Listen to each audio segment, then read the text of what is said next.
Come join us on our last camping trip of the summer before we put away off-grid Greta. We are going to be prepping some breakfast, some snacks, and a dinner at home to take with us. So that will simplify our life and give ourselves more time to relax. We have a health scare with Hazel, a surprise thunderstorm, and oh dear, does the buck stop here. If you like nature, you're going to love this video. So come join us for our last camping trip of the summer. Now let's get the party started. So we are getting ready to go on our last camping trip of the summer, which here in South Texas, summer just started, but that's hot enough for us. We do not like going camping when it's approaching 100 degrees outside. We're going somewhere that is not terribly close to anything. Normally when we go camping, we try to eat out at least once. So we are going to be meal prepping and taking some things. As you've seen on our camper, it's very, very small. On the inside, there's not a lot of room to maneuver around the kitchen area, especially when there's two of us in there bumping into each other. So we're going to do a lot of the preparations ahead of time. So let's get started. Last night I made broccoli cheddar soup. I forgot to film the first part of it, but it's pretty basic ingredients. And I am just now adding this Vampire Slayer garlic cheese, which is delicious. But I basically just used some turkey broth that we canned, and then I added some produce I needed to use up. I had to use some broccoli and carrots and onions. And then, of course, I added a bunch of spices to it. I never follow a recipe. I emulsified this and just dipped some yummy garlic bread in it. It was so good. But what we're actually taking camping for one of our meals is going to be a broccoli cheddar chicken pot pie that we are going to bake on the smoker. But before we do that, part of the prepping is I'm going to blind bake this at home and then add the ingredients and then put the top layer on and not cook it till we get to the campsite, and then we'll just pop it on the smoker. I put a piece of parchment paper down and then a brick that I wrapped in foil. You can also use any kind of weights like rocks or something. This is just to hold the pie crust in place so it doesn't poof up on you. I thought about going ahead and doing this bottom pie crust on our smoker at home, but honestly, with all this prepping we're doing, ain't nobody got time for that. We'll just smoke it when we get to the campsite, but it's still going to be delicious. I believe I ended up baking it at 400 for about 10 to 15 minutes, so I'm going to go ahead and remove this very hot brick and the parchment paper, and then we're going to just poke some holes in the bottom of it to make sure that it can breathe, and then I'm going to put it back in the oven and let it go another 5 minutes or so. As I'm editing this video, it looks like I actually had the oven at 375, not 400. We're going to let this cool off, and Corey's going to go ahead and start shredding this rotisserie chicken. Once the pie crust is cool, I'm going to go ahead and add this chicken, but after doing so, I realized the pieces were a lot bigger than I wanted them to be. He kind of just shredded it, and I wanted it more like cubed chicken, so I just took my kitchen shears and chopped it up real fine. And then now we are going to add this leftover pureed broccoli soup. And I can't remember, did I tell y'all I put potatoes in there too? So it might look like baby food right now, but it's got all the flavors of an actual chicken pot pie with the potatoes and carrots and onions and all that good stuff. It just kind of looks unappealing. But future Kelly is here to tell you this was delicious. Next, I'm going to cut a couple of slits in here so we can allow it to ventilate when it's on the smoker and get a lot of that smokiness down in there. So now we have one of our dinners prepped and ready to go. What are you making here, babe? Just like a cucumber tomato salad. We use that good garlic dressing we like, and these peppers, cucumber, tomato. Put some dill in it. Be nice and refreshing. And those tomatoes are from our garden, right? Correct. Awesome. Guys, if you got an HEB near you, I don't know, they might sell this other places too, but I think it's exclusive to HEB. But these garlic expressions, vinaigrette dressing and marinade, this is so good. We put it on everything. So this is what Corey was talking about. He's going to put some of this with some dill on these vegetables that we need to use up and make a nice little salad. There's two. So not to be startled if I see that in there. It's not like escargot or anything. It's garlic. That's good. Okay, we are about to make the egg bites. We are going to be using some leftover asparagus, some green onion, some bacon, and our new favorite, not our new favorite, but our favorite seasonal cheese. We can usually only find this Vampire Slayer garlic cheese at HEB during the fall, but we reached out to the actual creamery in Oregon and ordered like what, 10 or 12 of these? Yeah, something like that. This is the best cheese ever. And so we've got our eggs, our little egg maker. And do you want to put any peppers or anything in this or no? No, I don't think so. No tomatoes? No? Nah. No. Okay. So this is all we're going to throw in it. Let's get started. This is very similar to making scrambled eggs. It's just a slightly different method. You put all your ingredients in a bowl, add your cheese, add your milk, add your seasonings. Depending on how many ingredients you put in these egg bites, it will vary on how many eggs you use. For us, it was about 1 egg per egg bite. We added some bacon and put some water in, and you can also toast these when they're done. I'm going to get started on the spinach and artichoke dip, and we're going to double the recipe because my entire family loves this. So we're using 2 things of spinach. We're using 2 Boursin because this is what we use instead of cream cheese. We're going to use a little bit of garlic. We're going to use some artichoke hearts, a little salt, pepper, some butter to saute the onion, and a little bit of milk. I'm going to melt a tablespoon of butter, and then I'm going to add a diced onion and a little bit of wine, just because I had this wine I had to use up. I throw it in my homemade marinara sauce and whatever I need to do to use it up. Then we're going to dice up some artichoke hearts.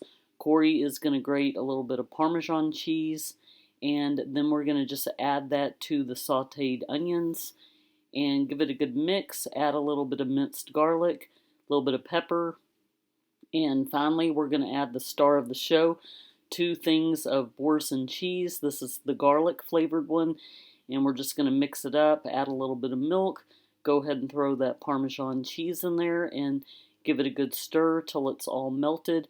And of course we got to add a little bit of Where's Her Sister sauce to give it a little bit of a smoky depth. And I started out just putting the spinach in there, and then I realized, man, I don't have enough room. I'm going to need to wilt this down and then add it. So once I did that, it got a lot easier. Now I'm going to throw in some dry spices. Some Julio's all-purpose seasoning is our favorite, and give it a good taste test. Another dip that we got was the smokehouse beef brisket. It was so good as it is, a lot of good flavoring, but we had some extra steak bites that we wanted to use up that we got from Costco. We stick them in the freezer and then pop them out when we're ready to use them. Just let them thaw out. They're already cooked. So we just tossed these in the dip and gave it a good stir. These steak bites are so tender and flavorful. We also like to add them to our chilies and put them on salad when we need a quick meal. They are also great on baked potatoes and in soups and on nachos. This was by far the easiest thing we prepped for this camping trip. Now I'm going to be preparing this sage sausage waffle that is a big hit with Corey and I. It's like a savory sweet combo. Just going to brown the sausage, and I made some homemade waffle mix that I'm just going to blend, and then I'll add the sausage to it. Then I'm going to give it a good mix, and I'm going to add some of my Vampire Slayer garlic cheese. Do you see a pattern here? I'm using this in literally everything we're making. And then I'm going to add some green onions, give it a good stir. I'm going to heat up the waffle iron and add a little milk to the mixture because it was a little too thick for my liking. Next, I'm going to drizzle some maple syrup into the batter, kind of to make it similar to the McDonald's McGriddles. You know how it has the pockets of syrup in it? When the first set of waffles were done, I went ahead and removed them from the iron to let them cool off a little bit, and then I just poured the rest of the batter in and was able to yield a couple of smaller waffles. Next, Corey is going to make some of his amazing beef jerky on the dehydrator. He always goes to this local meat market in our area and gets the best quality meat.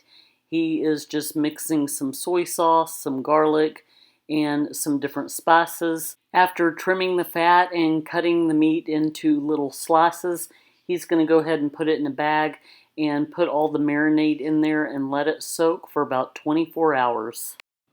So we got out the dehydrator and Corey took out each piece of meat individually and blotted it off to get that excess marinade off to make it dry easier. It's kind of a daunting task, but definitely worth it.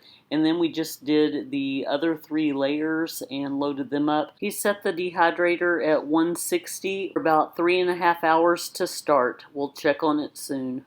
So this is done now. I ended up doing this one about 5.5. I think a lot of it is the humidity. It's real humid here. We're in South Texas, so. And we also like it extra crispy. Yeah, we like it a little crispy. I may even go a little bit more on some of it. But if you can break it, you know, that's what we like it, just like that. I'm going to do probably another 45 minutes and it'll be ready to go. Now, I love me some pickles, and I've been looking for these pickleballs forever. Not the pickleball that you play, but the pickleballs that you eat. I tried them. They're pretty good, but they're like super, super tart. I'm going to leave these behind. I don't have a lot of room to take a bunch of unnecessary food that we're going to haul back, so I don't think I'll be taking these. Camp Tonkawa Springs is one of my favorite places to camp. This is actually our 3rd time here, but we didn't have our YouTube channel the first 2 times we came, so I didn't get the opportunity to film it and show you all the beautiful things that this place has to offer, including a spring-fed lake and all the wildlife you can imagine. So I'm going to take you along this time and show you around. It's a no-frills little place. It's a little gym inside Garrison, Texas, very close to the Louisiana border. As soon as we set up camp, I looked out the window and zoomed in and found my little friends hiding in the woods. We were eager to get that broccoli cheddar chicken pot pie on the smoker and tear into that bad boy. We're going to set the smoker for 400 and we're going to do about 50 minutes and come back and check on it. We also noticed pretty quickly that there were a lot of flies around here and we had to set up our little bug zapper. I'm guessing it's probably because of all the deer and the wildlife around us and the little deposits that they leave behind. Oh, dang. Oh yeah, I'd say that's done. We probably should have let this cool off a little bit. It would have been easier to slice, but we're ready to go to Chowtown. If it looked a little overdone, that's what it looks like when you smoke something. Right. It's not overcooked or anything like that. Is it good? Mm-hmm. Oh yeah. Real good. Mmm. That's really good. Real hot. Very smoky, very savory. It's good.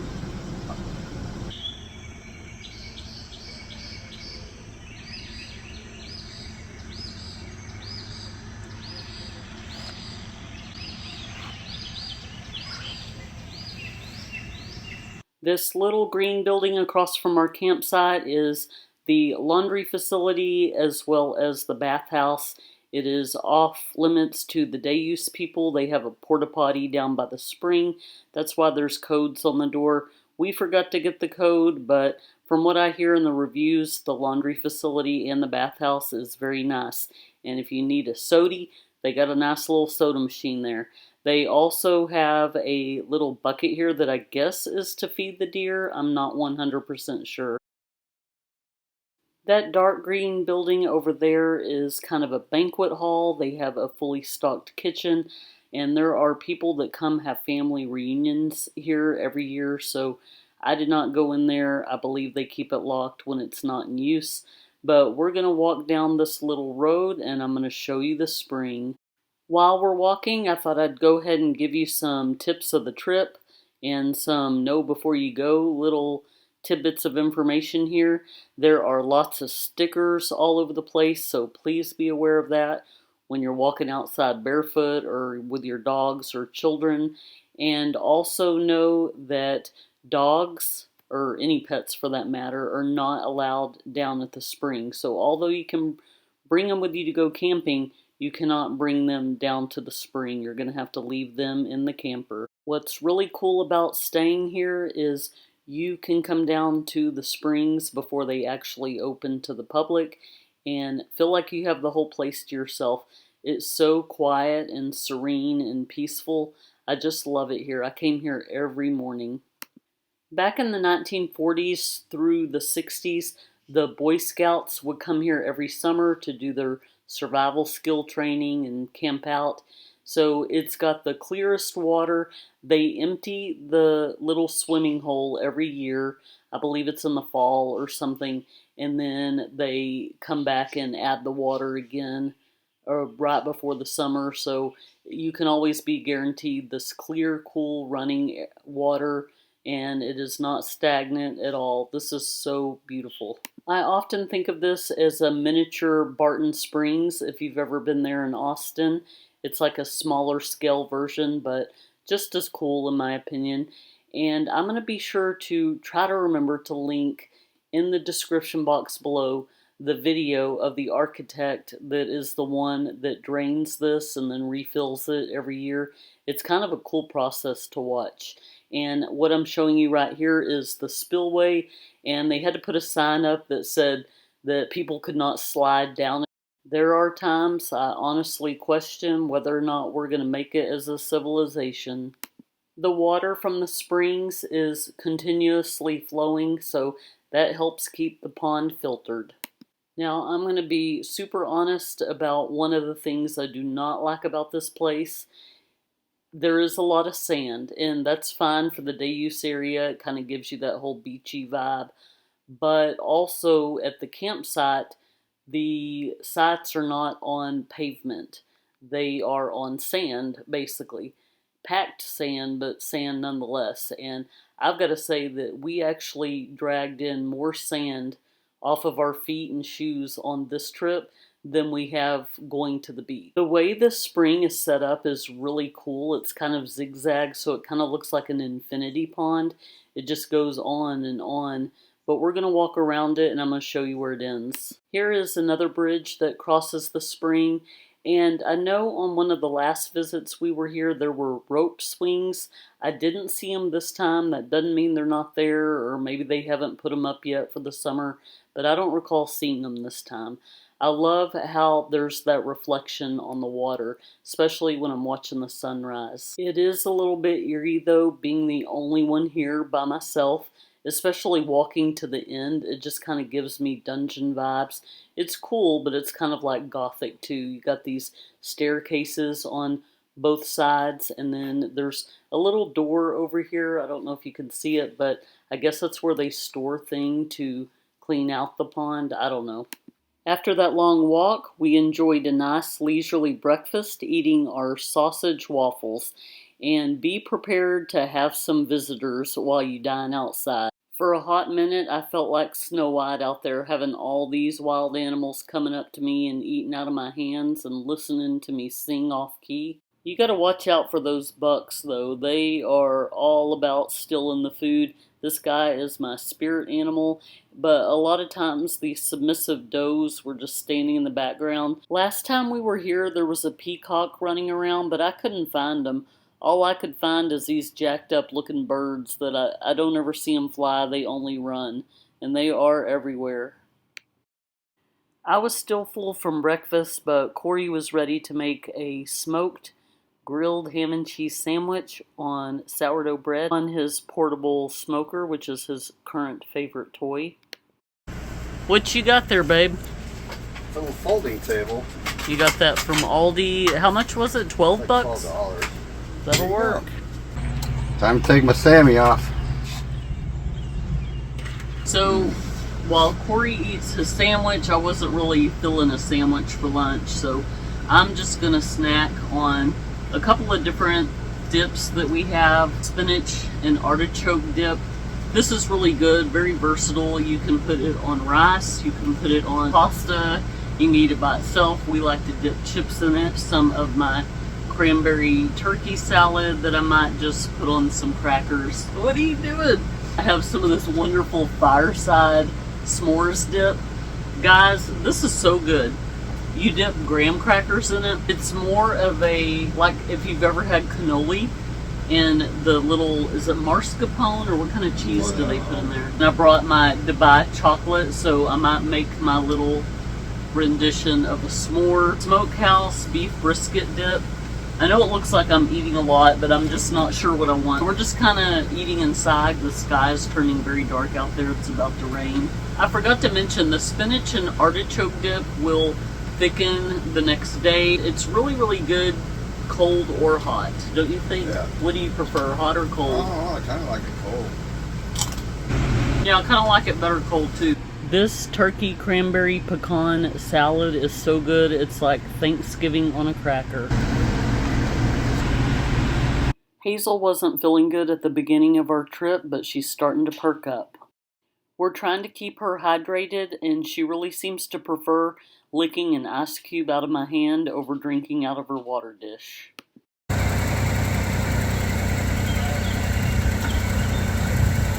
Dude, all I gotta say is y'all better not do that during quiet hours. This Waldo window works perfectly when he needs to go to the bathroom, but we don't want to let all the flies in. He don't like it out here. With those squawking birds. I can't imagine why. Baby girl, it's raining outside. You just rest up, okay? He's calling all his buddies over here. Group meeting. Yeah, that one is literally under our table. Yeah. Now, I'm not going out to y'all. I'm not going to get wet. Here. Yeah, she goes out.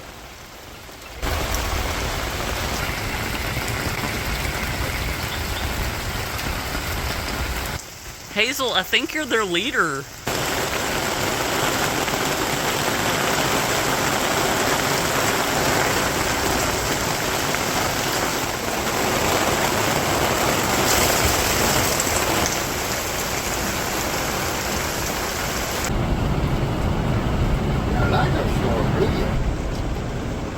It's on my bucket list to hike the Appalachian Trail, and I think today's a good day to read one of my AT books.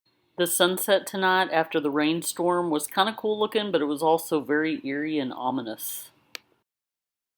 And the sunrise the following morning was equally as beautiful.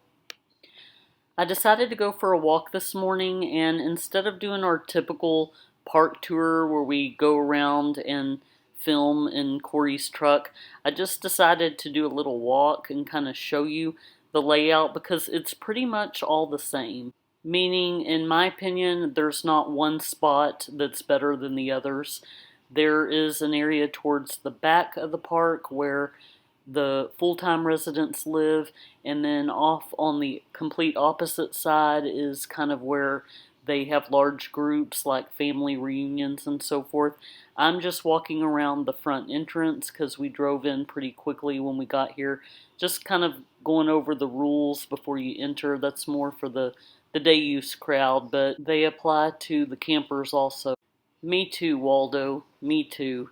He's enjoying the sunrise and just being carried. His tiny legs can only walk so far. I love how polite the deer are here.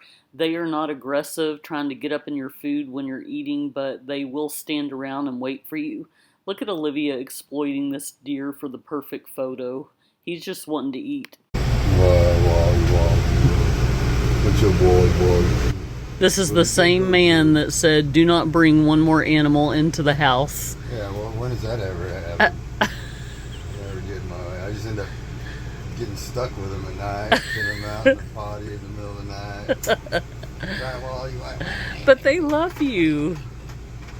So should we get more? No. Simba. Hazel still wasn't quite at 100%, but she's better now. I usually skip breakfast, but I wasn't hungry this morning. Corey wanted his egg bites, So we decided to go down to the little spring and eat there at the picnic table. What did you think of your egg bites? Oh, the egg bites were really good. We use that some kind of like some country bacon that Kelly's friend gave her or something. It's kind of thicker cut, real good smoky flavor. The sausage and sage waffles were really good. They really remind me, if you've ever had those appetizers that are like sausage balls, I think that's what they're called. And it's basically just like Bisquick. And she said sausage balls. Stop.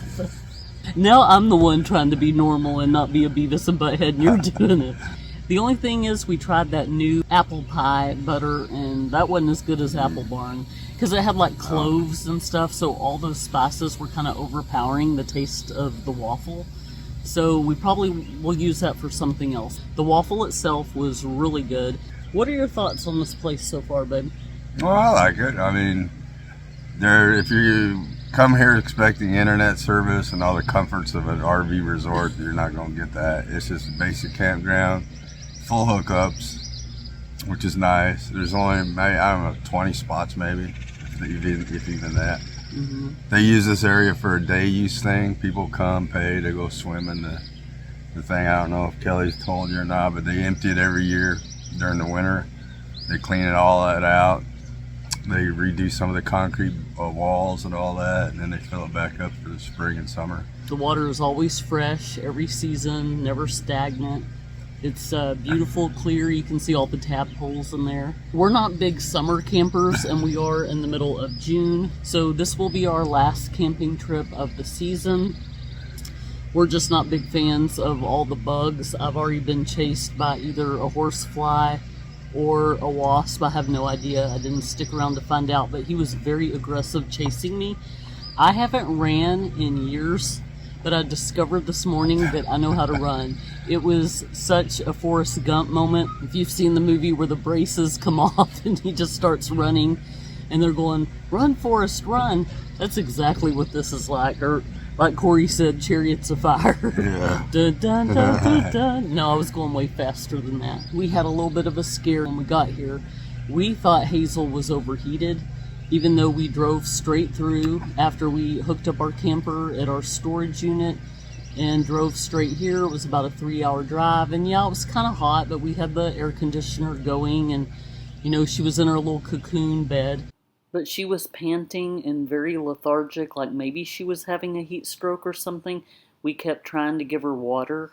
She did look like her mammary glands were swollen, like she was having a false pregnancy. She was also lactating, but in her 5 years, she's never had this. She did have a heat cycle a couple of months ago, so we're suspecting that that's what it is. She was way better this morning.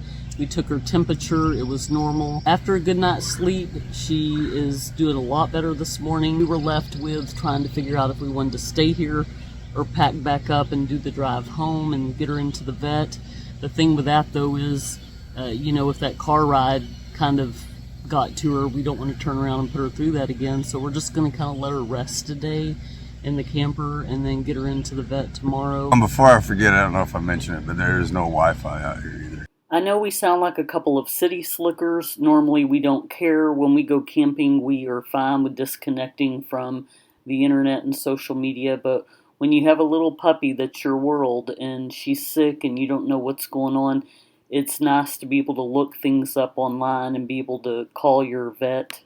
Very little cell coverage. I know that's important to some people. It's very important to some people. They and get a little others. crusty. He doesn't want to talk to me and spend quality time with me. He wants me to have access to my internet and my TV, and my YouTube, and all that. You can see the sun has shifted. It's shining on us. We're going to go ahead and head back to our campsite before the day use crowd gets here and chill out. And I'm going to bother Corey since I can't get on my phone or the internet, right, babe? I'm sure she will. Good times ahead, right? For the rest of the trip, I pretty much hung out with the wildlife and fed them. I am so easy to please. I think next time Corey should save a few bucks and just take me to a petting zoo. This was the most fun I've had in a long time. Like I said, I really like that these deer are not aggressive, like they won't come and try to get into your barbecue or anything like that, or if you're trying to have a peaceful picnic, They stay back until you invite them over. So if you aren't interested in feeding them, don't worry about it. They will leave you alone. But if you enjoy feeding them, bring a little something for them. They definitely are not starving, though. There are plenty of places set up for them to get food, so they are very well fed if you rather just keep your distance and watch them from afar. They even seem to get a kick out of interacting with your pets. Waldo felt the same way. He was very intrigued by them. We just spent the last few minutes we had of the trip walking around one more time, checking out that beautiful spring. Glad Hazel feels better. And overall, it's a very, very quiet, peaceful place to camp. I wouldn't mind. This would be a perfect place to full time, but you'd have to have a Starlink or some kind of satellite internet. So other than that, it's very, very peaceful. A lot of wildlife and stuff, and it's about 20 minutes to town or to a store or something, so that's really not that bad. Well, one thing that is very cool that we found out is that they filter their water. Their spring water is what you drink at your campsite, so it's some of the cleanest water you'll ever have. Ours ends up being triple filtered because we filter through our sink and then put that into a pitcher that we filter, so it's some very, very good water here. And I can't say that about too many of the campsites that we've been to. We'll see you next time. We hope you enjoyed the video. Take care.